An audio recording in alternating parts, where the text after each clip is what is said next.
ৰঙা নদীৰ বানে বিধ্বস্ত কৰা লখিমপুৰত বান সাহায্য বিতৰণ কৰিছে এজন অষ্ট্ৰেলিয়ান যুৱকে।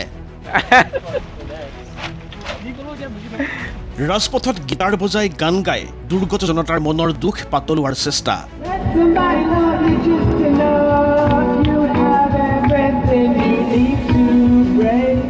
কিন্তু কোন এইজন যুৱক? কি উদ্দেশ্য লৈ আহিছিল লখিমপুৰলৈ? কিদৰে ব্যস্ত হ'বলগীয়া হৈছে বান সাহায্য অভিযানত? তাৰ পূৰ্বে চাই লওক এই দৃশ্যবোৰ।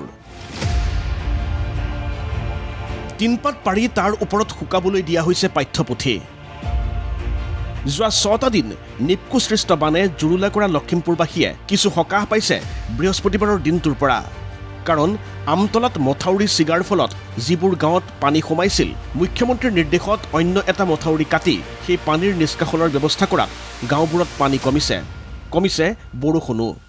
বহু ঘৰৰ মজিয়া ভেটি ওলাইছে, কিন্তু ঘৰলৈ উভতিব পৰা পৰিৱেশ যেন এতিয়াও সুদূৰ পৰাহত।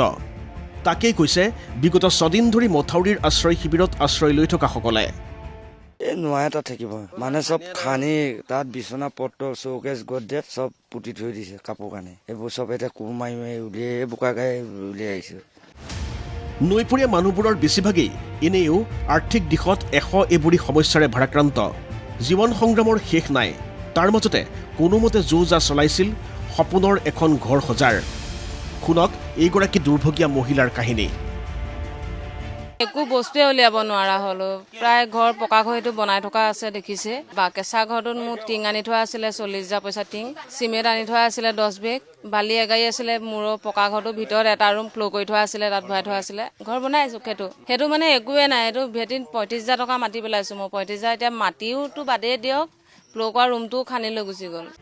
নিপকুৱে আগজাননী নিদিয়াকৈ পানী এৰাৰ ফলত হঠাৎ অহা ৰঙা নদীৰ বানে যি প্ৰলয়ৰ সৃষ্টি কৰিলে, তাৰ পাছত এতিয়া যেন ঘৰখন সজাৰ সেই পৰিকল্পনাই গভীৰ অনিশ্চয়তাৰ মাজত সোমাই পৰিছে। চফা একো নাইকিয়া, একো উলিয়াবও মেলিবলৈও নহ'লে। বুঢ়াটোৱে ল'ৰা ছোৱালীকেইটা যেনে তেনে লৈ ৰাস্তাত আহি পাই মেঠাই ছিগি লৈ গুচিয়ে গ'ল। চিগামুখৰ ঘৰে দেখিছে। আৰু বানপীড়িত লখিমপুৰবাসীৰ এই গভীৰ মৰ্মবেদনাৰ মাজতে লখিমপুৰত এইজন অষ্ট্ৰেলিয়ান যুৱকক লৈ এতিয়া বিশেষ চৰ্চা। যুৱকজনে বিতৰণ কৰিছে বান সাহায্য। আৰু সন্ধিয়া এনেদৰে ৰাজপথত গীটাৰ বজাই গীত পৰিৱেশন কৰি বন্যাক্ৰান্ত জনতাৰ দুখ বেদনা পাহৰোৱাৰ চেষ্টা কৰিছে।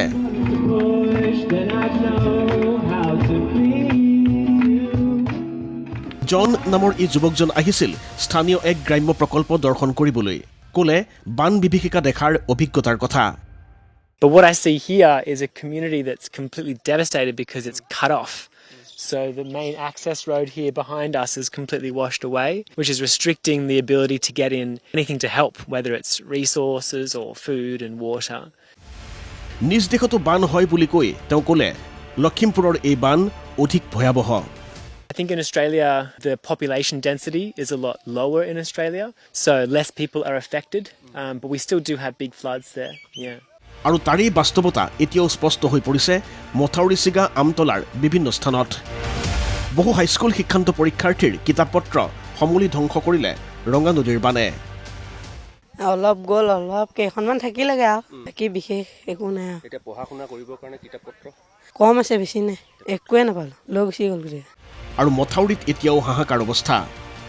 ঘৰটো ভেটিটো ওলাইছে বাৰু, ওলালেও বয় বস্তু কিছুমান মাটিত পোত খাই আছে, তাকে উলিয়াই পেলাই ধুই এইবিলাক মেলিছো। কিছুমান কাঠৰ বস্তু আৰু বাকচ চাকচ কিছুমানতো গ'ল, এতিয়ালৈকে বিচাৰি পোৱাই নাই। যি পাৰিছো আৰু দুপদেৱত সেইবিলাককে উদ্ধাৰ কৰি যেনে তেনে চাফ চিকুণ কৰি। কেতিয়াকে এইসকল বন্যাক্ৰান্ত জনতা নিজ নিজ ঘৰলৈ উভতিব পাৰিব তাৰেই নাই কোনো নিশ্চয়তা। ভিডিঅ' জাৰ্নেলিষ্ট চিৰঞ্জীৱৰ সৈতে লখিমপুৰৰ পৰা নীলপৱন সভাপণ্ডিত, ND24।